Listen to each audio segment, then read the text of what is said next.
ಎಲ್ಲ ಸಂಯಮ wellness YouTube ವೀಕ್ಷಕರಿಗೆ ರಾಧಾಕೃಷ್ಣ ಮಾಡುವಂತಹ ನಮಸ್ಕಾರಗಳು. One posture per day, happiness full day. In this concept today I will going to show Setu Bandhasana or bridge posture, how to do and its benefits and limitations. ಇಂದು ನಾನು ನಿಮಗೆ ಸೇತು ಬಂದಾಸನವನ್ನು ಮಾಡೋದು ಹೇಗೆ, ಹಾಗೆ ಅದರ ಉಪಯೋಗಗಳನ್ನು ತಿಳಿಸಲಿಕ್ಕಿದ್ದೇನೆ. ಮೊದಲಿಗೆ you have to lay down on your back, ಬೆನ್ನ ಮೇಲೆ ಮಲಗಿ, ಸ್ಟ್ರೆಚ್ ಯುವರ್ ಬಾಡಿ, ಪೂರ್ಣವಾಗಿ ಸ್ಟ್ರೆಚ್ ಮಾಡಿ, ಕಾಲುಗಳನ್ನು ಕೈಗಳನ್ನು ಪೂರ್ಣವಾಗಿ ಇಂಟೆನ್ಸ್ ಆಗಿ ಸ್ಟ್ರೆಚ್ ಮಾಡಿ, ಹಾಗೆ ನಿಧಾನವಾಗಿ ಎರಡು ಕಾಲುಗಳನ್ನು ಫೋಲ್ಡ್ ಮಾಡಿ. The foot must be parallel to each other, ಎರಡಕ್ಕೂ ಎರಡು ಸಮಾನಾಂತರವಾಗಿರಬೇಕು. ಹಾಗೆ ನಿಧಾನ ಇನ್ಹೇಲ ಇನ್ಹೇಲ ಲಿಫ್ಟ್, ಎಷ್ಟಾಗುತ್ತೆ ಅಷ್ಟು ಲಿಫ್ಟ್ ಆಗೋ ಪ್ರಯತ್ನ ಮಾಡಿ. For beginners, this is for beginners, ಎಷ್ಟಾಗುತ್ತೆ ಎತ್ತಿ, inhale and exhale. Condition, both the foot must be parallel to each other. ಕೈಗಳು ಮೇಲಿರಬೇಕು. Don't place like this, never place. ಇಡಬೇಡಿ, ಕುತ್ತಿಗೆ ಮೇಲೆ ಪ್ರೆಷರ್ ಬೀಳುತ್ತೆ. Never place. Then if you are able to hold, ಹಿಡ್ಕೊಳ್ಳೋಕ್ಕಾದವ್ರು ಪೂರ್ಣ ಹಿಡ್ಕೊಳ್ಳಿ. Then lift, slowly lift your whole body.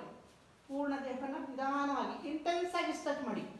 Improve the stretch, flexibility, maximum stretch at the lumbar region. Inhale up, neck must be free.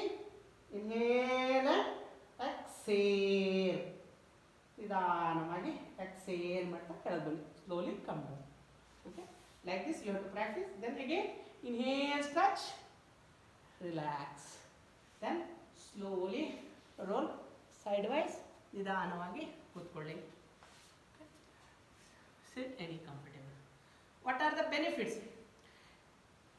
Setu Bandhasana, bridge postures. So you can observe it like a bridge. So it will help to improve your flexibility. Nimma flexibility na ಜಾಸ್ತಿ ಮಾಡುತ್ತೆ.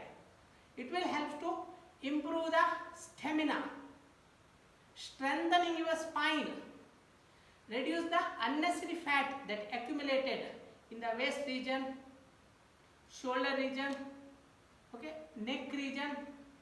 Obesity ಇದ್ರೆ ಕಡಿಮೆ ಮಾಡುತ್ತೆ. Improve the blood flow towards your head region. Increase your lungs capacity because you are stretching your shoulders. Improve your lungs capacity, strengthening your shoulders, strengthening your neck. So it will helps to activate your thyroid gland. Okay, thyroid issue ಇದ್ದವರಿಗೆ it will helps to normalise. Improve the facial glowness, facial ಗ್ಲೋನೆಸ್ನ ಜಾಸ್ತಿ ಮಾಡುತ್ತೆ. Helps to activate your facial organs, facial ಆರ್ಗನ್ಸ್ನ activate ಮಾಡುತ್ತೆ. Helps to reduce your stress, tension. Okay, so ಇದನ್ನು ನೀವು practice ಮಾಡಿದರೆ ಬಿಗಿನರ್ಸ್ನ posture ಹೇಳಿದ್ದೀನಿ, ಅದನ್ನು ಪ್ರಾಕ್ಟೀಸ್ ಮಾಡಿ. One who are able to do maximum stretching, you can go for holding your ankle. Daily practice ಮಾಡಿ. Okay, regular ಆಗಿ practice ಮಾಡಿದರೆ ಮಾತ್ರ ನಾನು ಏನು ಹೇಳಿದೆ ಆ ಬೆನಿಫಿಟ್ಸ್ ಎಲ್ಲ ಸಿಗುತ್ತೆ. Regularly you have to practice. Don't give up. Thank you.